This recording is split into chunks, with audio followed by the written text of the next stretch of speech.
कर दिया। Okay, so good morning everyone. तो we will be starting with chapter number 11, that is dormant company. ठीक है, पहले कंसेप्ट ओवरव्यू मैं आपको दे देता हूँ and then we will go into the details.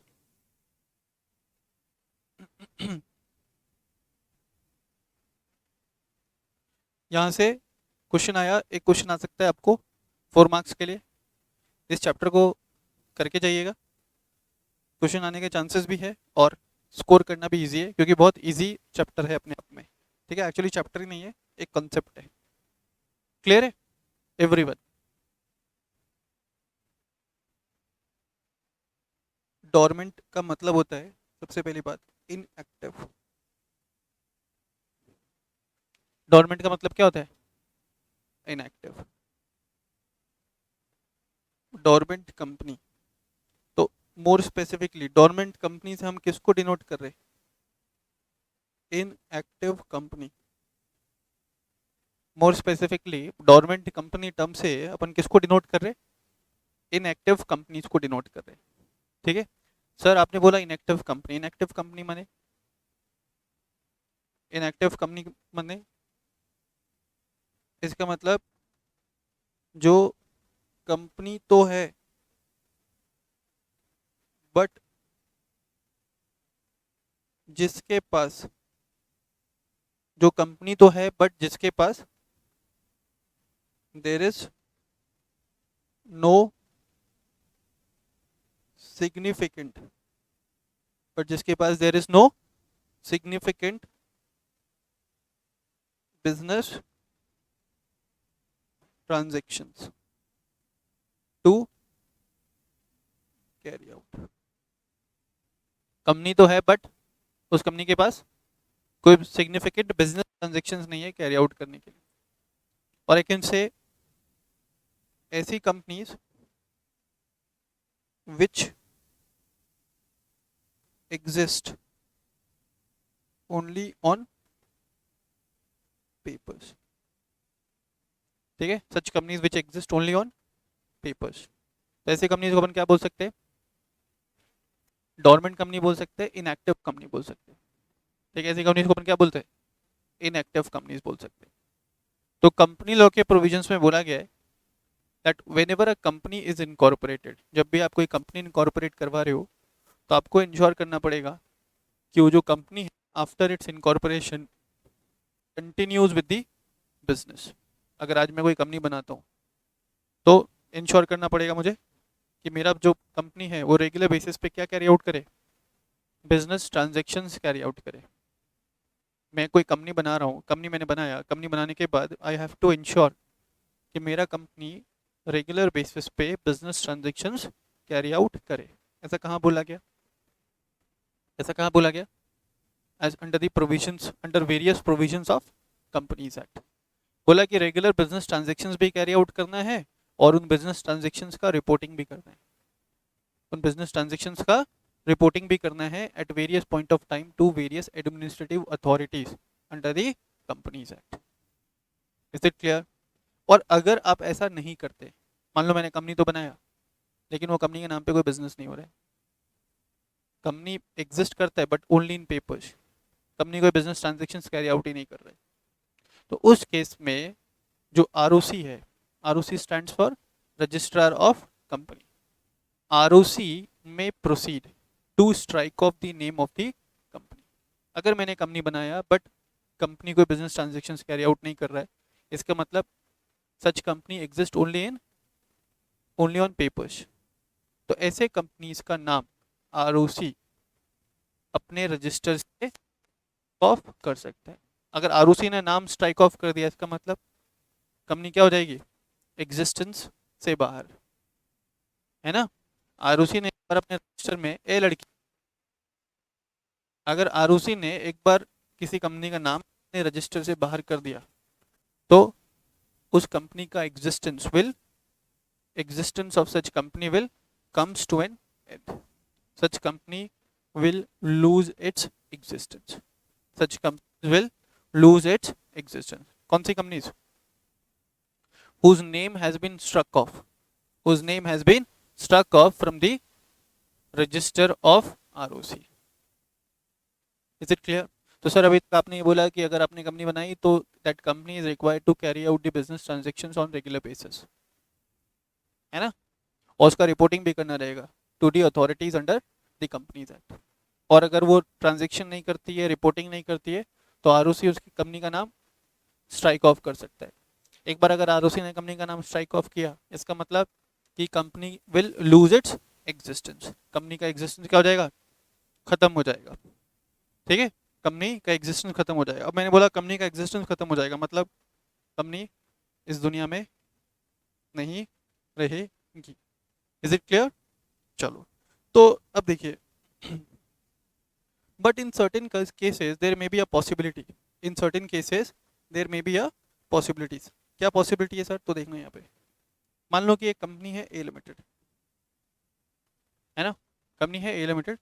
A limited ने ना अपने बिजनेस ऑपरेशंस को सस्पेंड किए हुए। फॉर एग्जांपल मान लो this company was incorporated, A limited was incorporated in 2001, company 2021 में इनकॉर्पोरेट हुई, और 2001 में कौन इनकॉर्पोरेट हुई, और 2001 से लेकर के 2019 तक इन्होंने लगातार बिजनेस ट्रांजेक्शन्स कैरी आउट किए। ठीक है, इन्होंने लगातार बिजनेस ट्रांजेक्शन्स कैरी आउट किए, अच्छा नाम कमाया, अच्छा पैसा कमाया। बट ड्यू टू, तुम लोगों ने बिजनेस स्टडीज में भी पढ़ा होगा, due to the changes in the external factors. External factors कौन से होते बेटा? ऐसे factors which are not in the control of company, due to the changes in the, due to the changes that took place in the external factors of the business environment. अब ये company को business करना difficult हो रहा है, अब situations इसके favour में नहीं है, गवर्नमेंट की पॉलिसीज बदल गई हैं, या मान लो कि ये कंपनी बिजनेस करने के लिए जो रॉ मटेरियल पे डिपेंडेंट थी ना, वो रॉ मटेरियल का सप्लाई बहुत शॉर्टेज हो गया, ये सप्लाई बंद हो गया, गवर्नमेंट पॉलिसीज बहुत स्ट्रिक्ट हो गई उस पर्टिकुलर बिजनेस को लेकर के जिस बिजनेस में ये कंपनी डील करती थी। तो इस कंपनी ने क्या किया, बोला अभी एडवर्स मार्केट कंडीशन है, due to adverse market condition इस कंपनी ने टेम्पररी बेसिस पे, इस कंपनी ने टेम्पररी बेसिस पे अपने बिजनेस ऑपरेशंस का कर दिया सस्पेंशन। इस कंपनी ने टेम्पररी बेसिस पे क्या किया, अपने बिजनेस ऑपरेशंस का सस्पेंशन। अब यहाँ पे सस्पेंशन का मतलब टेम्पररी सस्पेंशन है, मतलब for the time being they are not carrying out, या they will not be carrying out any business transactions. मान लो कि management of A limited has decided that they won't be carrying out any business transaction for the next 4 years। इसके अंदर वो लोग नए policies पे काम करेंगे, प्रोडक्ट्स पे काम करेंगे, नए सर्विसेज पे काम करेंगे, एंड उसके बाद फिर से कम बैक करेंगे। ऐसा मैनेजमेंट ने डिसाइड किया, कौन सी कंपनी का? ए लिमिटेड का। Thus, this company A Limited is suspending their business operations for a period of 4 years। तो जब ये लोग 4 years तक अपने बिजनेस ट्रांजेक्शन्स को सस्पेंड करेंगे, तो इसका मतलब ये लोग रिपोर्टिंग नहीं करेंगे, किसको? अथॉरिटीज़ को। जब अथॉरिटीज़ को रिपोर्टिंग नहीं होगा रेगुलर बेसिस पे, तो वो लोग इंक्वायरी करेंगे कि क्यों रिपोर्टिंग नहीं की जा रही है ना। And after due inquiry being made, what they can do, they can strike off. मैंने बोला ना, अगर कंपनी बनाया तो बिजनेस करना पड़ेगा, और नहीं किया तो, अगर नहीं किया तो स्ट्राइक ऑफ हो जाओगे आरओसी के रजिस्टर से। तो यहाँ कंपनी के मैनेजमेंट ने क्या डिसाइड किया कि भाई 4 साल तक कोई बिजनेस ट्रांजेक्शन्स नहीं है करने को, और अगर किया भी तो कंपनी लगातार लॉसेस में ही काम करेगा, क्योंकि मार्केट सिचुएशंस अभी खराब है। हो सकता है ना भाई, अभी 2 साल कोविड झेला हम लोगों ने 2020 में, 2021 में, there may be certain companies which might have suspended their business operations during the COVID time period, yes or no? मार्च 2020 में कोविड आया, और इसका जो न्यूज़ है दिसंबर 2019 से मार्केट में आ गया था, कोविड से रिलेटेड न्यूज़ जो सर्कुलेट होने लग गया था। तो एक कंपनी ने डिसाइड किया कि भाई दिसंबर 2019 से लेकर के दिसंबर 2022 तक they won't be carrying out any business transactions, क्योंकि मैनेजमेंट को मालूम है कि अगर किया तो it will be a total loss. There may be a situation due to adverse market condition, companies may suspend their business operations on temporary basis। है ना। तो उन हालातों में, उन सिचुएशंस में ऐसे कंपनीज को सजेस्ट किया जाता है कि अगर आप अपना बिजनेस सस्पेंड कर रहे due to any of the reason, due to any of the reason, अगर आप टेम्पररी सस्पेंशन कर रहे हैं बिजनेस का, तो आप क्या करें, आप आरओसी को एप्लीकेशन लगा करके डोरमेंट कंपनी का स्टेटस प्राप्त कर लें। अब तुमने बिजनेस भी सस्पेंड कर दिया और डोरमेंट कंपनी का स्टेटस भी नहीं लिया, तो आरओसी तुम्हारी कंपनी का नाम क्या कर सकता है भाई, स्ट्राइक ऑफ कर सकता है। Is it clear? तो पहली तो ये पॉसिबिलिटी है। एक और पॉसिबिलिटी है मान लो कि मैंने एक कंपनी बनाया, ठीक है, आज क्या डेट है, मैंने एक कंपनी बनाया जो इनकॉर्पोरेट हुआ है 28 सितंबर 2023 को, है ना। This company has been incorporated on 28 of September 2023। लेकिन मेरा जो कंपनी है ना अभी ना एक इन्वेंशन पे काम कर रहा है, इन्वेंशन ऑफ प्रोडक्ट एक्स, ठीक है। मेरा कंपनी एक इन्वेंशन पे काम कर रहा है, और ये जो इन्वेंशन है ना, ये बेसिकली टाइम मशीन बनाने जा रहा है।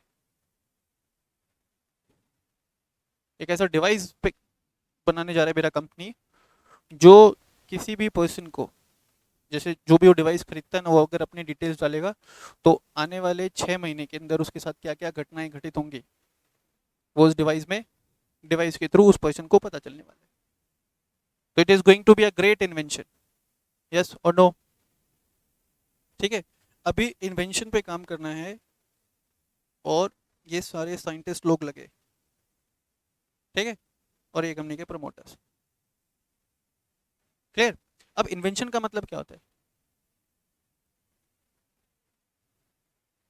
Something which is not of obvious nature, है ना। अगर आप कोई भी इन्वेंशन करते हैं तो इन्वेंशन के लिए आपको क्या मिलता है, पेटेंट मिलता है, इंटेलेक्चुअल प्रॉपर्टी राइट्स मिलते हैं, ठीक है। तो पेटेंट मिलता है, पेटेंट किसको मिलेगा, जो फर्स्ट इन्वेंटर होगा। फर्स्ट इन्वेंटर कौन होगा, जिसने फर्स्ट टाइम, फर्स्ट फर्स्टली जिसने वो इन्वेंशन किया रहेगा। बट हो सकता है ना भाई, सोचा इन्होंने, काम करना इन्होंने स्टार्ट किया, और इसको कॉपी किसी और ग्रुप के पर्सन ने कर लिया, और उन्होंने अपने नाम पे इसको पेटेंट को रजिस्टर करा लिया। तो यहाँ पे सजेस्ट किया जाता है कि जिस दिन आप किसी इन्वेंशन पे काम करना स्टार्ट कर रहे हो ना, उसी दिन आप एप्लीकेशन लगा दो, so as to get the priority order, so as to get the. अब इन्होंने 28 सितंबर से काम करना स्टार्ट किया, इन्होंने 28 सितंबर को ही रजिस्टरिंग अथॉरिटी को एप्लीकेशन लगा दिया कि भाई ऐसे ऐसे इन्वेंशन पे हम काम कर रहे हैं। सेम इन्वेंशन से रिलेटेड कोई और एप्लीकेशन आपके पास आए तो एप्लीकेशन एक्सेप्ट मत करना, until and unless our invention gets completed। बात समझ में आ रहा है क्या? तो ये कंपनी क्या बना रहा है भाई, टाइम मशीन, जिसको मैंने क्या नाम दिया, प्रोडक्ट एक्स। कितने लोग हैं अभी, 3, 2, 5 साइंटिस्ट और 7 लोग चाहिए ना, लिमिटेड कंपनी है। पब्लिक कंपनी में कितने लोग चाहिए कम से कम, 7। तो ये 7 सब्सक्राइबर्स टू द मेमोरेंडम। अब मुझे सोच के बताओ कि ये कंपनी जब तक ये इन्वेंशन कंप्लीट नहीं कर देती, तब तक ये क्या बिजनेस करेगी? जब तक ये इन्वेंशन कंप्लीट नहीं हो जाता, तब तक ये क्या बिजनेस करेगी? What business they have?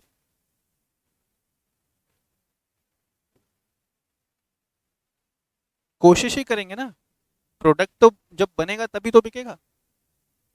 और इन्वेंशन है ना, it may or may not be successful, है ना। ये मैंने क्या बोला अभी स्टार्टिंग में, कितने दिन का फ्यूचर बताएगा, 6 महीने का। अब इनका जो प्रोडक्ट बना है वो सिर्फ 6 सेकंड का बता रहा है, 6 सेकंड में वैसे यूजफुल होगा, 6 सेकंड का बता रहा है, but that will not serve the ultimate purpose. तो ये जो कंपनी है कौन सी, XYZ limited, after its incorporation वो चाह के भी कोई बिजनेस ट्रांजेक्शन नहीं कर सकती, because their business is totally dependent on this invention, and that invention may or may not be successful, that invention may or may not be completed. तो भाई तुमने इनकॉर्पोरेट कर लिया कंपनी, और कंपनी कोई बिजनेस ट्रांजेक्शन नहीं कर रही है, तो भी थोड़ी देर पहले पड़ा यार, उसे क्या करेगा, स्ट्राइक ऑफ कर देगा ना। तो भाई स्ट्राइकिंग ऑफ से बचने के लिए ऐसे कंपनीज को सजेस्ट किया गया कि आप आरओसी को एप्लीकेशन लगाओ और आप उनसे डोरमेंट कंपनी का स्टेटस प्राप्त कर लो। तो फिर आरओसी आपको टच नहीं करेगा। तो अगर कोई कंपनी इनकॉर्पोरेट की जा रही है for executing any future projects, for making any invention, for working on any invention, for any future projects, या for claiming intellectual property rights, है ना, जिसका business will come into existence sometime in near future, है ना, तो उस company को भी क्या करना पड़े, स्ट्राइकिंग ऑफ से बचाने के लिए खुद को, they should make an application to the ROC for getting the status of inactive company या dormant company. Is it clear? तो ये कंपनी ने डोरमेंट कंपनी का स्टेटस लेने के लिए एप्लीकेशन लगाया, किसको, आरओसी को। आरओसी इनके एप्लीकेशन को कंसिडर करेगा और इनको स्टेटस ग्रांट करेगा on certain terms and conditions, on certain terms and conditions. अगर वो टर्म्स एंड कंडीशंस वायलेट होती है तो उनको एक्टिव कंपनी मान लिया जाएगा, और एक्टिव कंपनी मान लिया जाएगा तो सारे एक्टिव कंपनी के कंप्लाइंसेस उनके ऊपर एप्लीकेबल हो जाएंगे। अब अगर कोई कंपनी डोरमेंट कंपनी है ना, तो उसके ऊपर काफी सारे कंप्लाइंसेस भी एप्लीकेबल नहीं होते, काफी सारे कंपनी लॉ के कंप्लाइंसेस भी एप्लीकेबल नहीं होते हैं। लेकिन सर एक सवाल रहता है दिमाग के अंदर, आपने बोला कि आपने कंपनी बनाई for making any invention, for doing any invention, sir वो इन्वेंशन कंप्लीट होने के लिए कोई टाइम पीरियड होना चाहिए क्या? Whether for completing such invention कोई टाइम पीरियड अलॉट होना चाहिए कि पूरे जीवन भर के लिए उसको डोरमेंट कंपनी का स्टेटस दे दे, भाई तेरी जब मर्जी हो तब तू आ जाना अपना प्रोडक्ट लेकर के? नहीं, तो यहाँ पर टाइम पीरियड दिया गया है। टाइम पीरियड है भाई, एक कंपनी डोरमेंट कंपनी का स्टेटस प्राप्त कर सकता है for period of 5 years। A company can get the status of dormant company for a period of 5 years। इसका मतलब with in a period of 5 years उनको अपना बिजनेस इनिशिएट करना पड़ेगा। अब मान लो कि डोरमेंट कंपनी का स्टेटस लिए 5 साल हो गए और अभी तक भी बिजनेस कमेंस नहीं हुआ, तो वहाँ पे आरओसी क्या करेगा, स्ट्राइकिंग ऑफ कर देगा। Is it clear? वहाँ पे आरओसी क्या करेगा, कंपनी का नाम स्ट्राइक ऑफ कर देगा। आई होप यहाँ तक सबको क्लियर है। डोरमेंट कंपनी का स्टेटस लेने के लिए बेसिकली दो ही रिक्वायरमेंट है, एक तो कंपनी को बोर्ड रिजोल्यूशन पास करना पड़ता है इन दी बोर्ड मीटिंग, और दूसरा स्पेशल रिजोल्यूशन पास करना पड़ता है। मेरे दो रिक्वायरमेंट क्या है, कंपनी इनकॉर्पोरेशन के बाद बोर्ड रिजोल्यूशन पास करे, बोर्ड्स की सहमति ले और मेंबर्स की सहमति ले, ठीक है, और एप्लीकेशन लगा दे, किसको, आरओसी। आरओसी इनके एप्लीकेशन को कंसिडर करेगा एंड आरओसी, आरओसी नहीं ROC can grant the status of dormant company. ROC में grant the status of dormant company कितने टाइम पीरियड के लिए, फॉर 5 years। ठीक है, अब देखो अगर किसी कंपनी को डोरमेंट कंपनी का स्टेटस दे दिया ना, तो इसका मतलब समझते हो, उस कंपनी को बिल्कुल, हाँ बिल्कुल भी गलत लिख रहा हूं, बिल्कुल भी परेशान नहीं किया जाएगा। ठीक है, उन कंपनीज को बिल्कुल भी परेशान, अभी तुम लोग कोचिंग ज्वाइन करते हो तो तुम्हारे पेरेंट्स प्रेशर बनाते हैं कि पढ़ पढ़ पढ़ पढ़ पढ़, नहीं पढ़ा तो कोचिंग से नाम हटा दूंगा। ठीक है, मीनवाइल तुम बीमार पड़ गए तो, मीनवाइल तुम बीमार पड़ गए तो पेरेंट्स क्या बोलेंगे, टेक कंप्लीट रेस्ट, पहले बिल्कुल ठीक हो जाओ फिर पढ़ाई करना। यहाँ पे पेरेंट्स कौन है, आरओसी। तुम कौन हो, तुम कंपनी हो, लेकिन एक बार बीमार पड़ गए तो पढ़ाई से क्या हो जाएगा, रिलैक्सेशन। ठीक है, वेरी गुड, कंपनी को बिल्कुल भी परेशान नहीं किया जाए। Is it clear?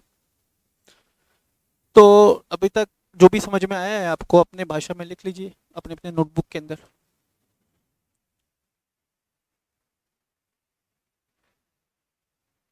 हटवा सकती है ना, 5 साल का तो मैक्सिमम टाइम पीरियड है, 5 साल से पहले आप फिर से एप्लीकेशन लगा करके एक्टिव कंपनी का स्टेटस ले सकते हो। मान लो कि इन्वेंशन पे काम कर रही थी, मैक्सिमम 5 साल दिए गए तुमको, तो कंप्लीट योर इन्वेंशन, 5 साल के पहले कंप्लीट हो गया So you will make an application to the ROC for getting the status of active company. अभी तक जो भी चीजें आपको समझ में आई ना, अपनी भाषा में, ठीक है, और अपनी हैंडराइटिंग में लिखना है सबको.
डन सभी लोग.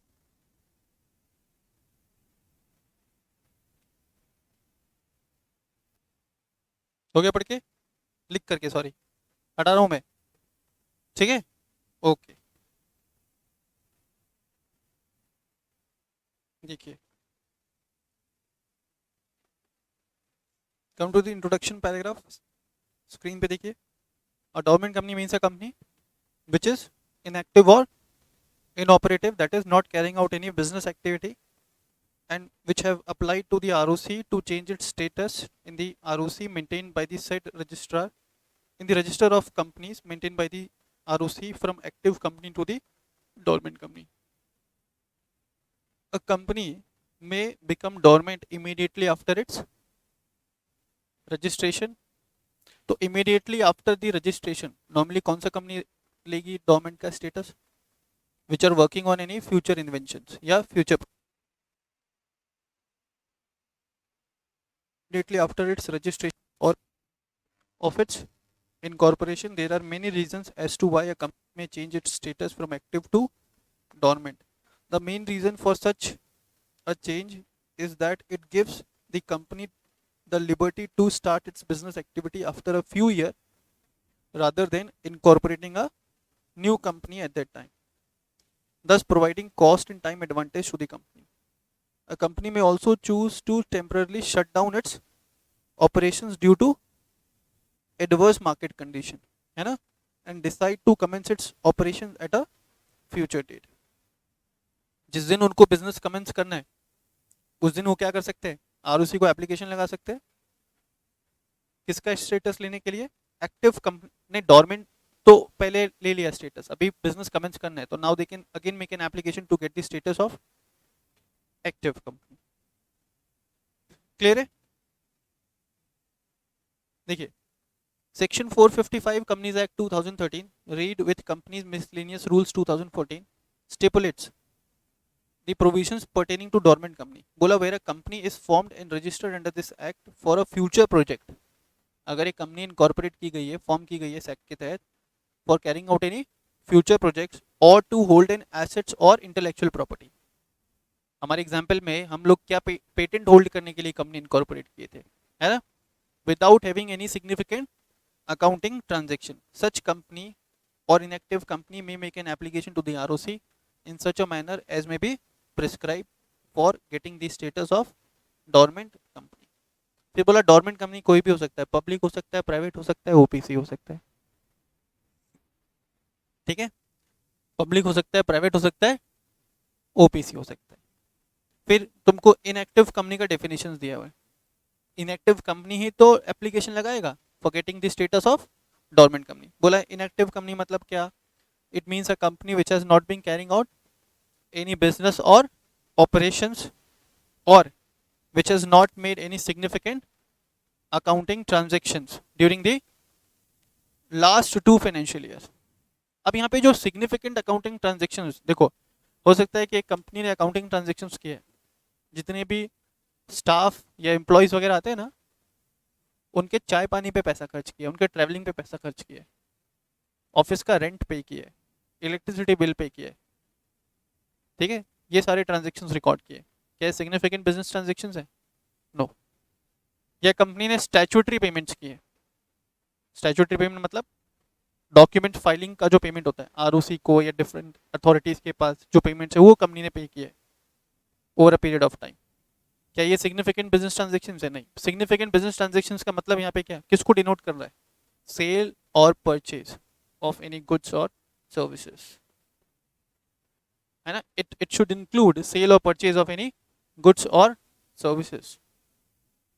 Inactive company means a company which has not been carrying on any business or operations, which has not made any significant accounting transactions during the last 2 financial years, or which has not filed, जिसने file नहीं किया क्या, financial statement और annual returns during the last 2 financial years। Is it clear? देखिए क्या बोल रहे, significant accounting transaction का मतलब कोई भी ट्रांजेक्शन जो कंपनी ने किया except the transactions mentioned below, इनको सिग्निफिकेंट अकाउंटिंग ट्रांजेक्शंस नहीं बोलेंगे। मैंने बताया आपको, payment of fees by a company to the ROC, payment made by a company to fulfil the requirement of this act और under any other law, then allotment of shares to fulfil the requirement of this act, and payment for the maintenance of its office and records. ठीक है, all the transactions apart from the above mentioned transactions will be considered as. तो अब इसके अलावा कौन सी transactions बचे, arrow लगा कर लिख लो। ट्रांजेक्शंस इन्वॉल्विंग परचेज और सेल ऑफ गुड्स और सर्विसेज, ट्रांजेक्शंस इन्वॉल्विंग परचेज और सेल ऑफ गुड्स और सर्विसेज। इसके अलावा तो वही ट्रांजेक्शंस बचे ना, लिखिए।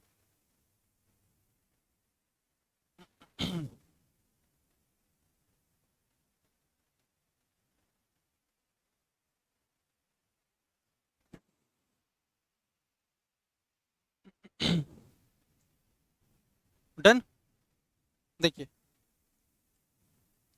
The registrar on consideration of the application, अगर कंपनी ने एप्लीकेशन लगाया for getting the status of dormant company, ROC उस एप्लीकेशन को कंसिडर करेगा, and ROC shall allow the status of a dormant company to the applicant, and thus will issue a certificate allowing the status of dormant company to the applicant and registrar, और इसकी recording वो अपने records में भी करेगा।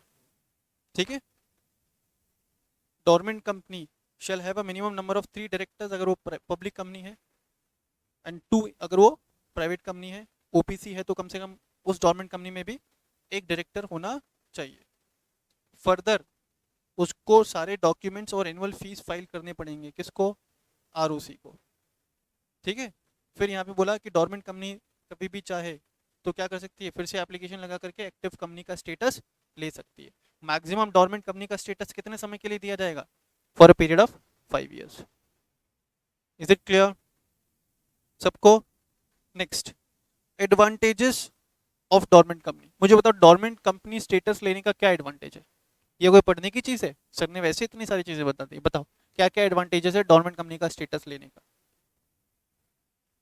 Compliances cost कम हो जाएगा, पहला एडवांटेज। दूसरा, कंपनी को सफिशिएंट टाइम मिलेगा to work on any future projects और ऑन एनी इन्वेंशंस। तीसरा,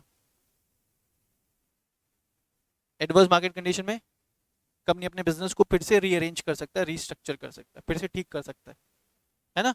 नेक्स्ट, हाँ, डोरमेंट कंपनी को टैक्स का पेमेंट भी नहीं करना रहता है, और फाइनेंशियल स्टेटमेंट नहीं बनाना रहेगा, ऐसा नहीं, वो तो बनाना है। अभी थोड़ी देर पहले में ना चाय पानी का खर्चा तो लिखेंगे ना, किस में लिखेंगे? हाथ पे लिख लें? चाय पानी का खर्चा अभी तो लिखवाया थोड़ी देर पहले।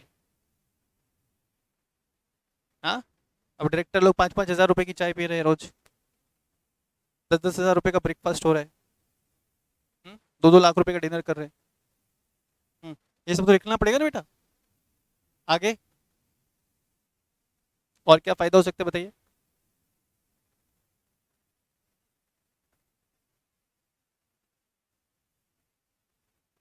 हाँ, तो स्ट्राइकिंग ऑफ से बच सकता है अगर एक बार नाम हटा दिया ना, तो हटा दिया। तू एक बार अगर मर गई तो तुझे जिंदा कर सकते हैं क्या?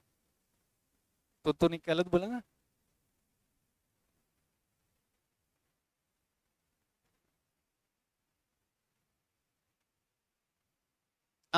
फिर से नया कंपनी इनकॉर्पोरेट करने का खर्चा।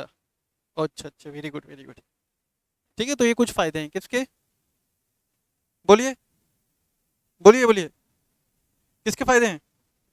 Very good. हम्म। अब आ जाते हैं अपन सीधा प्रोसीजर पे। तो अभी तक तुमने क्या पढ़ा? बोलो, कुछ भी नहीं। क्या पढ़ा अभी तक? डोमेन कंपनी के बारे में, डोमेन कंपनी क्या होती है, और डोमेन कंपनी का स्टेटस कितने समय के लिए मिलता है, कितने समय के लिए मिलता है? 5 साल। 5 साल में या तो तुम एक्टिव बन जाओ, नहीं तो तुम्हारे जैसे तुम बीमार होकर के घर पे पड़ गए, तो पेरेंट्स तुमको बोल सकते हैं 10 दिन का समय दिया, या तो ठीक हो जाए, या नहीं तो तुम्हें स्ट्राइक ऑफ कर देंगे फैमिली से। Is it clear? Hmm. Very good. Next, procedure to obtain the status of a dormant company.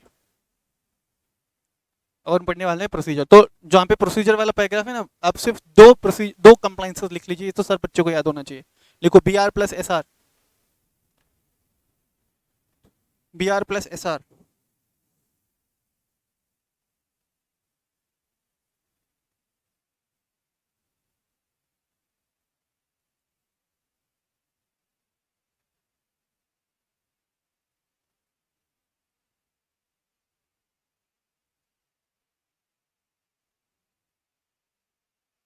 अब मैं तुमको एक चीज बताता हूँ, देख।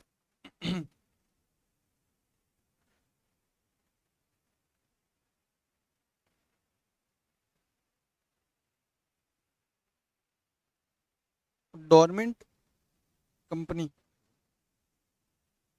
का स्टेटस, डोरमेंट कंपनी का स्टेटस किस किस को मिल सकता है?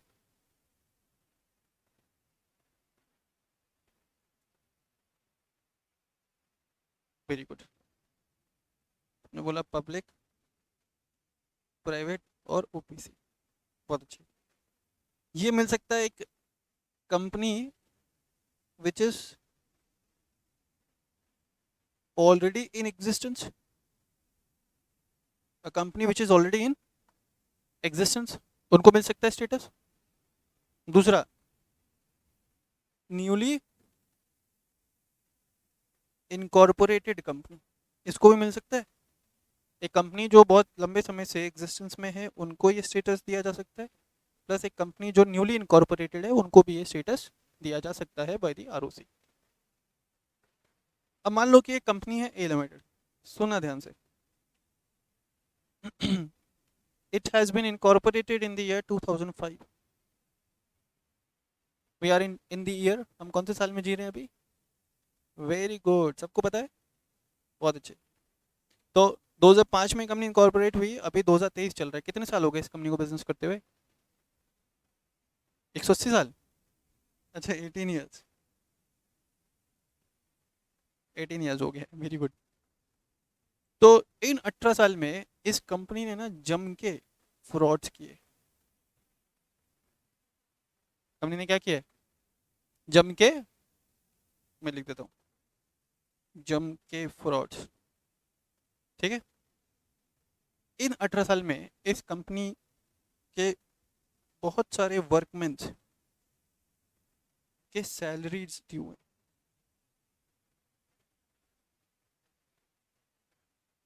इन 18 साल में कंपनी ने बहुत सारे फाइनेंशियल ईयर के रिस्पेक्ट में टैक्स का पेमेंट नहीं किया। इन 18 साल में कंपनी ने बहुत सारे क्रेडिटर्स का पैसा बचा दिया। बचा लिया मतलब समझते हो? हाँ।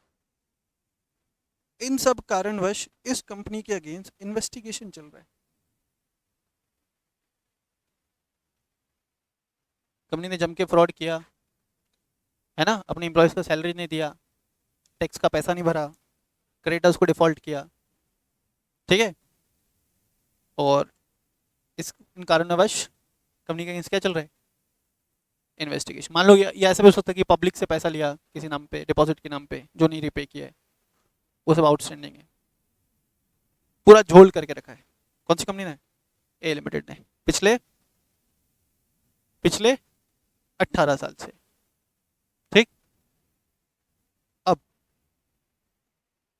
इस कंपनी ने आरओसी को एप्लीकेशन लगाया कि हम इतना परेशान हो गए that temporarily we want to suspend our business and thus we want to get the status of what? Inactive company. ठीक है। इतने सारे फ्रॉड्स, वर्कमैन का सैलरी, टैक्स का पेमेंट, क्रेडिटर्स के साथ भी क्रेडिटर्स का पैसा, इन सब कारणवश कंपनी के अगेंस्ट क्या चल रहा है? इन्वेस्टिगेशन चल रहा है। कंपनी ने आरओसी को एप्लीकेशन लगाया कि for the next 3 years we want to get the status of dormant company, क्योंकि हमारा ऐसा मानना है कि जो बिजनेस इन्वायरमेंट है वो हमारे लिए फेवरेबल नहीं है, इसलिए हमको लॉस हो रहा है और इसलिए हम क्रेडिटर्स को भी नहीं दे पा रहे पैसा, वर्कमैन को नहीं दे पा रहे, थोड़ा बहुत फ्रॉड भी करना पड़ रहा है, टैक्स का पैसा भी नहीं दे पा रहे। तो क्या ऐसे कंपनीज को इनएक्टिव कंपनी का स्टेटस मिलेगा? whether such company should be allowed to get the status of dormant company? The answer is no. Is it clear? Example समझ में आया? प्लीज कॉपी करिए।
डन। बता दो इसको। देखिए, ये वाला पैराग्राफ पढ़िए सभी लोग, जितना याद रहेगा उतना सफिशिएंट।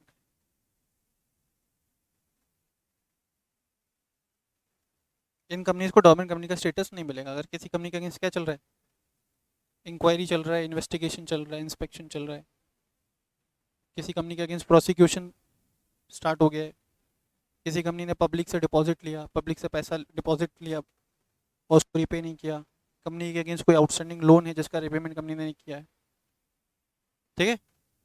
कोई भी टैक्सेस या ड्यूटीज़ या ड्यूज़ का पेमेंट है, स्टैट्यूटरी ड्यूज़ है जो कंपनी ने नहीं किया, अपने वर्कमैन का पैसा नहीं दिया, और लास्ट है कंपनी इज लिस्टेड। तो एक और कंक्लूजन यहाँ पे ड्रॉ कर सकते हैं कि listed company shall never get the status of dormant company. Listed company can never get the status of dormant company. Is it clear सबको? बोलो। अब आ जाओगे प्रोसीजर पे। तो अभी तक अपन ने पहले डोरमेंट कंपनी का कंसेप्ट पढ़ा, देन हमें क्या पता, हम लोगों ने पढ़ा एडवांटेजेस, है ना। फिर कौन कौन सी कंपनीज को डोरमेंट कंपनी का स्टेटस नहीं मिलेगा, किस किस को नहीं मिलेगा, जिसने क्रेडिटर्स का पैसा खाया है, जिसने फ्रॉड किया है, जिसके अगेंस्ट इंक्वायरी इंस्पेक्शन इन्वेस्टिगेशन चल रहा है, which has been subjected to prosecution, जिसने स्टैट्यूटरी ड्यूज का पेमेंट नहीं किया है, जिसका वर्कमेंट का ड्यूज बाकी है, या जो लिस्टेड कंपनीज है। Is it clear? Now we will check the state the procedure. अच्छा, एक कंपनी को डोरमेंट बनाना है, इसका डिसीजन सबसे पहले कौन लेगा? Who will decide? Board of directors. लेकिन क्या कंपनी सिर्फ बोर्ड ऑफ डायरेक्टर्स की है? नहीं। तो किससे परमिशन लेना पड़ेगा? मेंबर्स से। बस इतना ही है। देखिए प्रोसीजर स्टार्ट होता है। The company shall prepare notice of board meeting along with the draft resolution to be passed at the board meeting, and they will send the notice of board meeting to all the directors at least 7 days before the date of board meeting as per section 73 blah blah blah blah blah blah blah blah blah। मैं 2 line लिखवाता हूँ, बस वो 2 line लिख लो तुम, ठीक है। मैं तुमको सिर्फ 2 लाइन लिखवाऊंगा।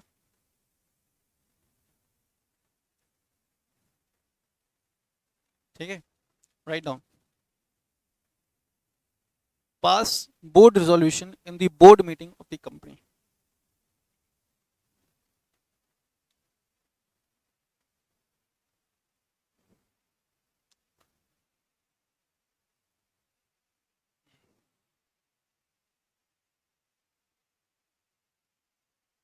पास किया board resolution in the board meeting of the company। दूसरा, ऑप्टेन। ऑप्टेन ए, तुम ये किताब खाते हो क्या? तू खाता है क्या इसको? ये भगवान,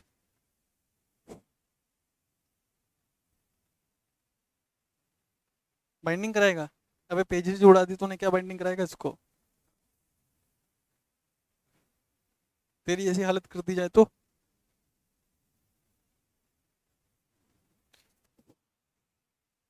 ले भाई, शर्म आती है? खुद तो ऐसा रेडी होकर के बढ़िया तैयार होकर के आता है, किताब को गंदा रखता है। हाँ, क्या बोला था मैं? ऑप्टेन, क्या बोला था ऑप्टेन? अच्छा, ऑप्टेन ही बोला था बस। अच्छा लिखो, obtain statement of affairs. Obtain statement of affairs. अभी जो स्टेटमेंट ऑफ अफेयर्स है ना, उसको गोला करो, गोला। स्टेटमेंट ऑफ अफेयर्स को गोला करिए। It shows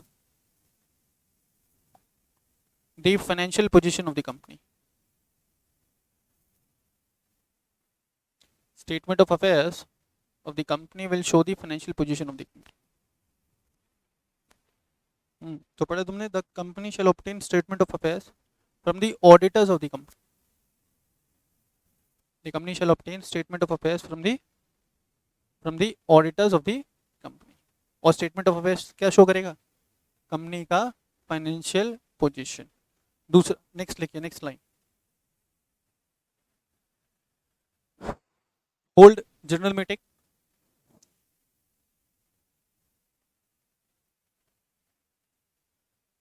in pass special resolution.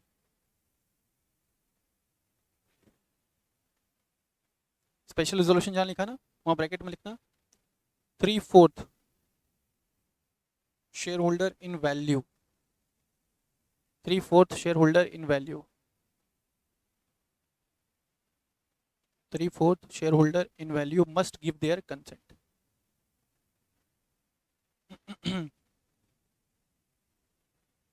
जो बच्चे पहले से आ रहे, मैंने आप लोगों को पढ़ा है कि कभी भी कंपनी स्पेशल रेजोल्यूशन पास करती है तो वहाँ पे एक फॉर्म जाता है, MGT 14, with in a period of 30 days, है ना। आपको याद है मास्टर प्रोसीजर मैंने पढ़ाया था आपको? नेक्स्ट पॉइंट लिखिए, फाइल MGT 14। नेक्स्ट पॉइंट लिखिए, file MGT 14। File MGT 14 within 30 days of the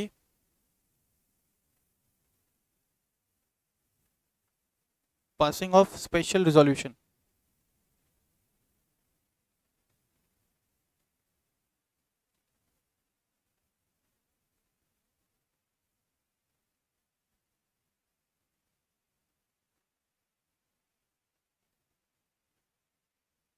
next लिखो,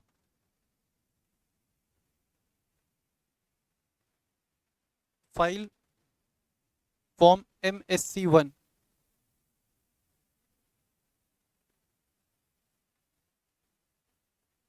for changing the status of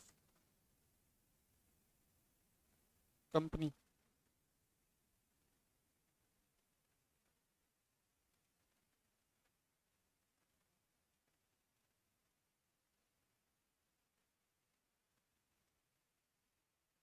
For changing the status of company लिखा, उसके बाद लिखना on being satisfied,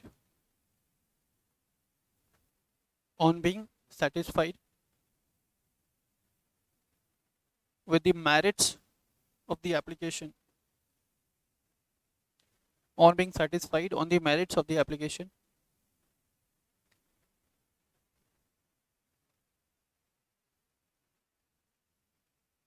ROC will issue a certificate, ROC will issue a certificate in form, ROC will issue a certificate in form MSC2 for confirming the application, for confirming the application and allowing the status of, and allowing the status of dormant company to the applicant.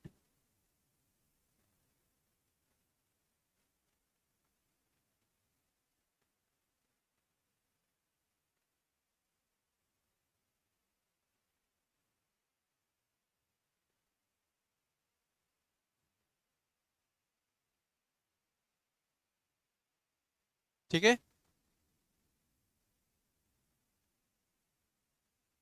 फिर देखना यहाँ पे एक paragraph तुमको दिया हुआ है, very important.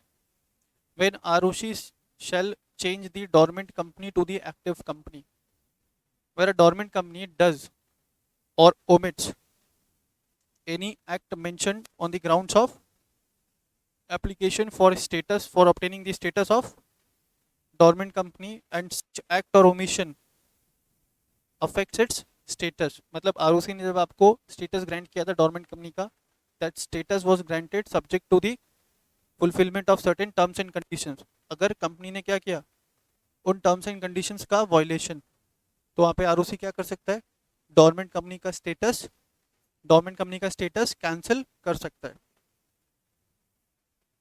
Is it clear? या ROC को ऐसा लगे कि although company has taken the status of dormant company, लेकिन वो डायरेक्टली इनडायरेक्टली क्या कर रही है, बिजनेस ट्रांजेक्शन्स कैरी आउट कर रही है. डोरमेंट कंपनी का स्टेटस लेने के बाद भी कंपनी क्या कर रही है, डायरेक्टली इनडायरेक्टली बिजनेस ट्रांजेक्शन्स में इन्वॉल्व है, तो वहाँ पे भी ROC क्या कर सकता है, कंपनी का, डोरमेंट कंपनी का स्टेटस कैंसिल कर सकता है. डोरमेंट कंपनी का जो स्टेटस का जो सर्टिफिकेट है वो कौन से फॉर्म में दिया जा रहा है, MSC. ठीक है, स्टेटस लेने के लिए एप्लीकेशन कौन से फॉर्म में लग रहे हैं, MSC1. याद रखना है आपको ये फॉर्म नंबर. क्लियर है? क्लियर अभी तक? तो अभी तक क्या पढ़ा, फिर से एक बार डोरमेंट कंपनी का कंसेप्ट पढ़ा आपने, एडवांटेजेस पढ़े, किस किस को नहीं मिला वो पढ़ा, देन प्रोसीजर पढ़ा of getting the status of dormant company. फिर आपने ये भी पढ़ा कि डोरमेंट कंपनी का स्टेटस कितने समय के लिए, 5 साल के लिए. 5 साल के लिए या तो 5 साल के अंदर या तो एक्टिव हो जाओ, नहीं तो स्ट्राइक ऑफ कर दिए जाओगे. नेक्स्ट अपन पढ़ रहे procedure for getting the status back to the active company. अब डोरमेंट कंपनी एप्लीकेशन लगा रहा है किसके लिए, for getting the status of active company. Is it clear? उससे प्रोसीजर, उससे रिलेटेड प्रोसीजर्स अपन पढ़ रहे. एक हेडिंग लिखिए सब लोग, procedure for getting the, procedure for getting the status of active company.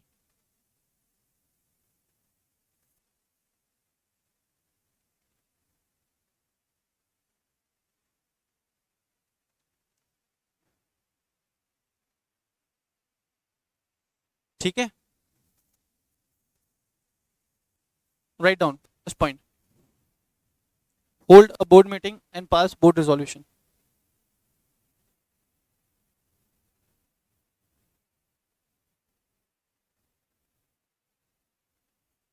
pass a board resolution for getting the status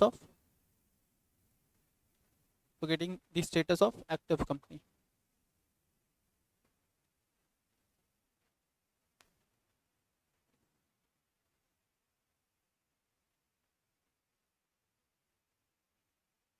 ठीक है, नेक्स्ट लिखिए.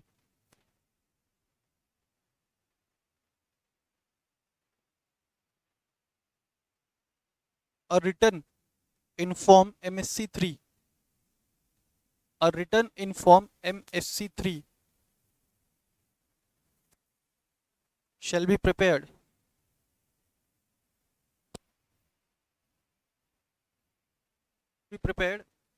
in respect of the financial year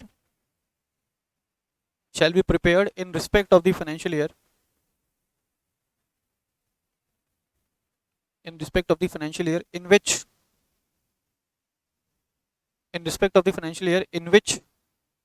the application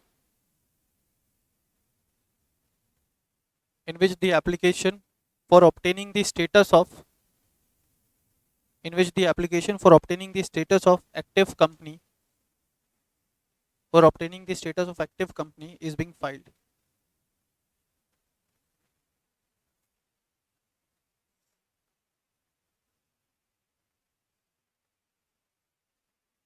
return file करना है MSC3 में. ठीक है, फिर एक और चीज, an application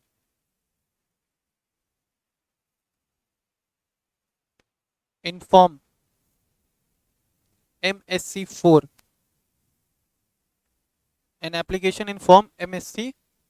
along with the prescribed fees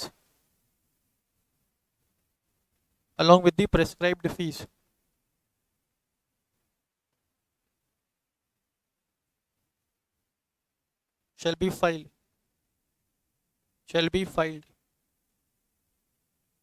to the ROC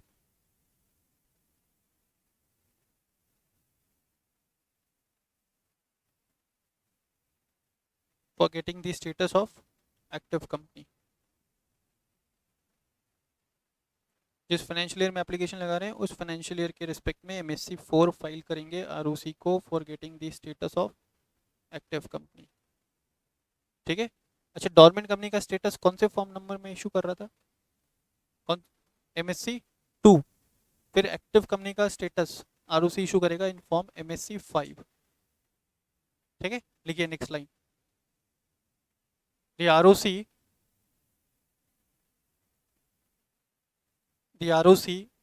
after considering the application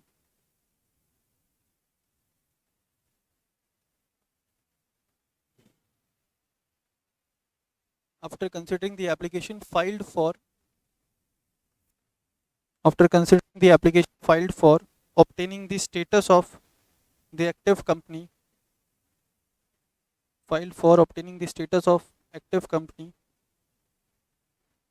from the dormant company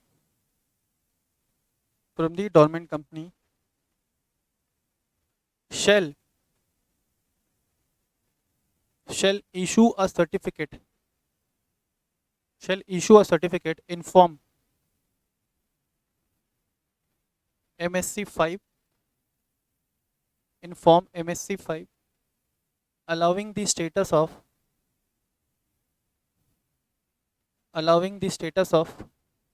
active company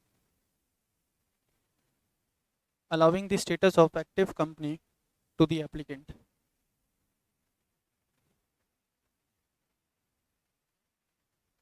ठीक है सर. तो जो मैंने लिखवाया आपको वो और जो आपके टेक्स्ट बुक के अंदर गिवन है, बस एक बार मेयर रीडिंग करते हैं घर जा करके. बुक खोलोगे, पढ़ोगे, नोट्स में जो लिखवाया वो रेफर करोगे और आपका ये टॉपिक हो जाएगा खत्म. ठीक है. तो डोरमेंट कंपनी से रिलेटेड प्रोविजंस हम लोगों ने देख लिए. ठीक. Okay, so thank you so much for this session.